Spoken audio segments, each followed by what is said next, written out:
Further tales from Utopian, Iowa.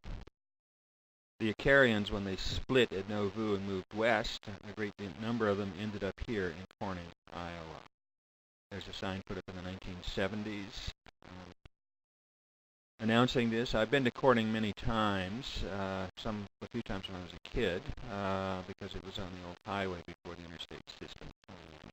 Didn't know what I was looking at then, of course. And I've been back a few other times because it's so close to Omaha. And one of the things there to see was the Icarian School, and there's the sign that marks the original site of the Icarian School, and I'll say more about the Icarian School in a minute. I went to Corning, and I thought, well, I'll go find the Icarian School and have a look at that, and I might ask around again and see what's what. I went to find the school, and it wasn't there. I'll come back to that. So I went to look at the things that were there, including Lake Icaria, and I found out later why it's called Lake Icaria. I was there in October, and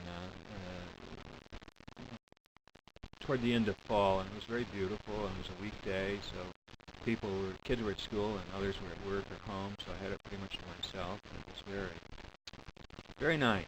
So I took lots of pictures, because at that time it seemed that's all I was going to get out of this visit through Corning, was what I could get at Lake Icaria on my own. So I snapped away furiously. Here are only a few of the shots that I took there. But as you can see, this is also the watery part of Iowa, the low rolling hills and the lake. This is not a man-made lake. This was there when the Europeans moved west. And here's some of the foliage around. So I went looking for that schoolhouse, and I pinched myself several times wondering if I'd missed it. So I went to this place again, House of History. I've been to this any number of times. Every time I go past the interstate, past Corning, I stop in and look. It's never open, and when I've asked at the public library about it, I get a long and convoluted story about Mrs. This and Mrs. That, and it adds up to it's never open. Now that's looking from where the schoolhouse used to be the last time I was there and found it. And I guess that's kind of an art shot, because I don't think gravity works that way. So I looked hither and yon, and I couldn't get anywhere. I was flummoxed, and I didn't know what to do. And the time was getting on. It doesn't look it here, but it was late in the day. And my efforts to find it took me to roads like this. I'll take them at their word here. I've gone down a few roads like this in my search of sites, and it's always been okay, but I thought this time I'd done enough. However, I hit the web, and I found that there is, in fact, a project underway, and that explains why some things have changed at Corning.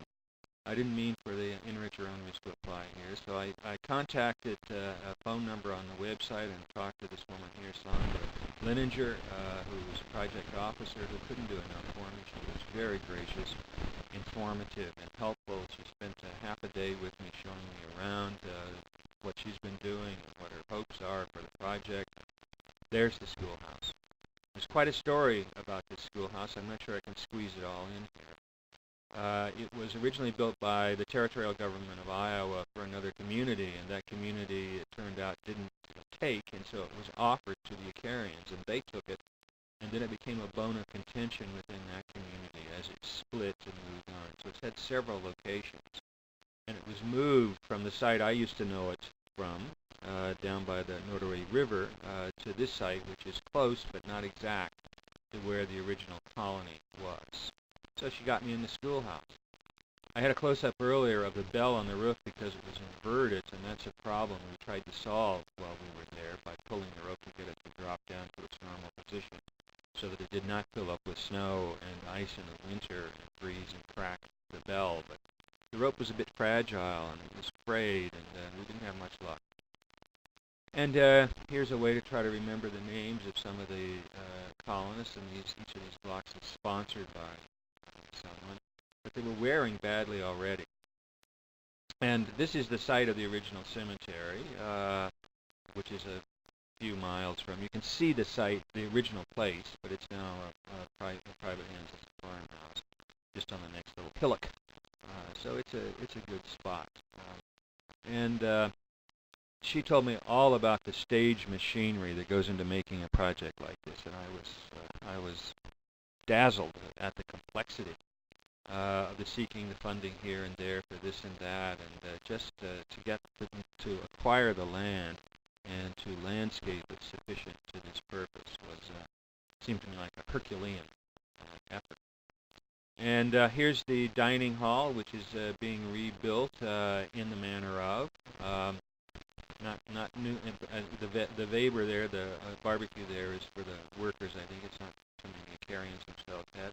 Couldn't find the key to get in, and she took me around and showed me this is the site of where that dining hall used to be originally. And there's quite an active website about this, and this is one of the pictures from the website of this project, and I'll include the link to the website and the text that goes with it. So this was my trip to Corning this time. It's